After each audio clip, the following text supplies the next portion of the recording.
যুবক ভাইরা যারা মাহফিলে এসেছেন, আমি আপনাদেরকে বলছি, আপনারা একসময় চাকরি করবেন, সরকারি কিংবা বেসরকারি।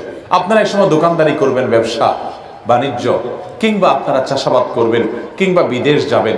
যেখানে যান, পৃথিবীর যে প্রান্তেই থাকেন, যেই কাজই করেন, হারাম উপার্জন করবেন না।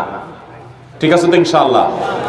হারাম উপার্জন না করলে মানুষের কাছে দাম পাবেন না, বইয়ের কাছে দাম পাবেন না, মা বাবার কাছে দাম পাবেন না, এলাকা মানুষের কাছে দাম পাবেন না, হুজুরও হয়তো অনেকে দাম দিবে না, কিন্তু আল্লাহ তাআলা দাম দিবেন।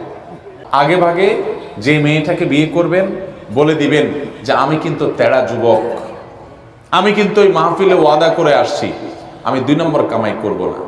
ডাল ভাত খেয়ে থাকা লাগতে পারে, অনেক সময় ডালও থাকবে না, এমনও হতে পারে লবণ ভাত খেয়ে থাকা লাগতে পারে, মরিচ ভাত খেয়ে থাকা লাগতে পারে।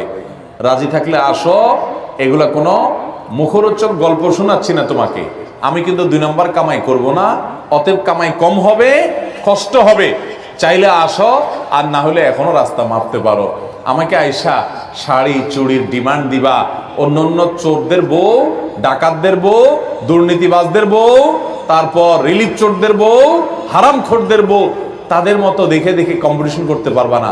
তুমি আমার বউ হতে হলে, হালাল খোরের বউ হতে হলে, তুমি সকল লোভ ছেড়ে দিয়ে সততার উপরে থাকার নিয়ত করতে হবে, কষ্ট করে চলার নিয়ত করতে হবে। তবে যারা কষ্ট করে চলার নিয়ত করে, আল্লাহ তাআলা এদেরকে সবচেয়ে সুখে রাখেন, শুধু আখিরাতে না, দুনিয়াতেও।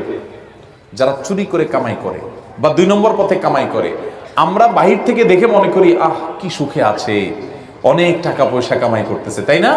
কি গাড়ি বাড়ি চকচক করতেছে, ফক ফক করতেছে। ভাইরা, আপনারা অনেকে হয়তো এটা অনুভব করেন না যে ওই হারামখোর কিন্তু সবচেয়ে মনের কষ্টে আছে, কারণ সে জানে যে আমার দান পাইয়া হুজুর দোয়া করে দিচ্ছে, আল্লাহ হাজী সাহেবকে মাফ করে দেন। হাজী সাহেব জানে আমি একটা চোর,